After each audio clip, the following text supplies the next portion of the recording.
മലപ്പുറത്ത് താനൂരിൽ മുക്കോലയിൽ ഒരു തെരുവുനായയുടെ ആക്രമണം. 2 വിദ്യാർത്ഥികൾ ഉൾപ്പെടെ 3 പേർക്ക് തെരുവുനായയുടെ കടിയേറ്റു. പ്രദേശത്തെ ഒരു ആട്ടിൻകുട്ടിക്കും നായയുടെ കടിയേറ്റിട്ടുണ്ട്. അക്രമകാരിയായ തെരുവുനായയുടൻ പിടികൂടണമെന്നാണ് നാട്ടുകാരുടെ ആവശ്യം.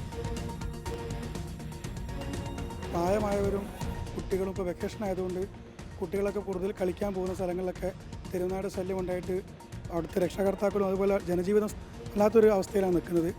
ഇതേപോലെ തന്നെ ഇപ്പോൾ അവിടെ അടുത്തൊരു ഫംഗ്ഷൻ ഉണ്ട്. അവിടേക്ക് പോകുന്ന സമയത്താണ് നായ വന്നിട്ട് കുട്ടികളെ ആക്രമിച്ചിട്ടുള്ളത്.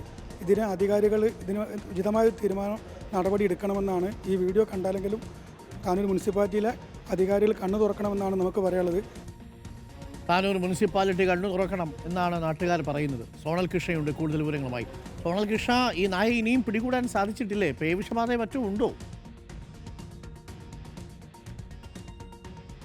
അരുൺകുമാർ, ഇന്നലെ രാത്രിയോട് കൂടിയാണ് ഈ സംഭവം ഉണ്ടാകുന്നത്. താനൂർ മുക്കോല ഓലപ്പീടിയ പ്രദേശത്താണ് ഇത്തരത്തിൽ ഈ തെരുവുനായ ആക്രമണം നടത്തിയിട്ടുള്ളത്. 2 കുട്ടികൾ, 10 വയസ്സായിട്ടുള്ള 2 കുട്ടികൾക്കാണ് കടിയേറ്റിട്ടുള്ളത്. മറ്റൊരാൾക്ക് ഈ തെരുവുനായയുടെ ആക്രമണത്തിൽ പരിക്കേറ്റിട്ടുണ്ട്. അങ്ങനെ 3 പേർക്ക് ആക്രമണത്തിൽ പരിക്കേറ്റതായാണ് നമുക്ക് ലഭിക്കുന്ന വിവരം. ഒരു ആട്ടിൻകുട്ടിക്കും ആ പരിസര പ്രദേശങ്ങളിലുള്ള ഒരു ആട്ടിൻകുട്ടിക്കും പരിക്കേറ്റിട്ടുണ്ട് എന്നുള്ളതാണ് നിലവിൽ നമുക്ക് ലഭിക്കുന്ന വിവരം. എന്തായാലും ഈ നായയെ പിടികൂടാൻ വേണ്ടി കഴിഞ്ഞിട്ടില്ല എന്നുള്ളത് മറ്റൊരു ആശങ്കയാണ്. ഈ പരിസര പ്രദേശത്തുള്ളവരൊക്കെ തന്നെ വലിയ ആശങ്ക അതുമായി ബന്ധപ്പെട്ട് പ്രകടിപ്പിക്കുന്നുണ്ട്. എന്തായാലും എത്രയും പെട്ടെന്ന് ആ നഗരസഭ ഇടപെട്ട് കൃത്യമായി ഈ നായ്ക്കളെ, തെരുവ് നായ്ക്കളെ പിടികൂടാൻ വേണ്ട സാഹചര്യം ഒരുക്കണം എന്നുള്ളതാണ് പ്രധാനപ്പെട്ട ആവശ്യം. കാരണം വെക്കേഷനാണ്, അവധിക്കാലമാണ്. കുട്ടികൾ ഉൾപ്പെടെ അവിടെ ഗ്രാമങ്ങളായതുകൊണ്ട് പല പ്രദേശങ്ങളിൽ കളിക്കാൻ ഉൾപ്പെടെ പോകുന്ന സാഹചര്യമുണ്ട്.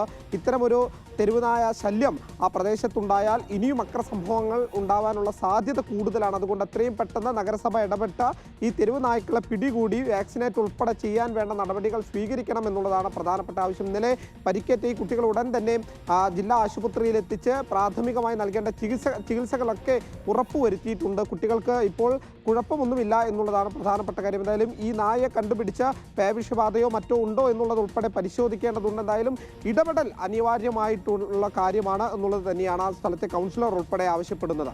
Arunkumar, thank you. സോണൽ കൃഷ്ണയാണ് വിവരങ്ങൾ നൽകിയത്.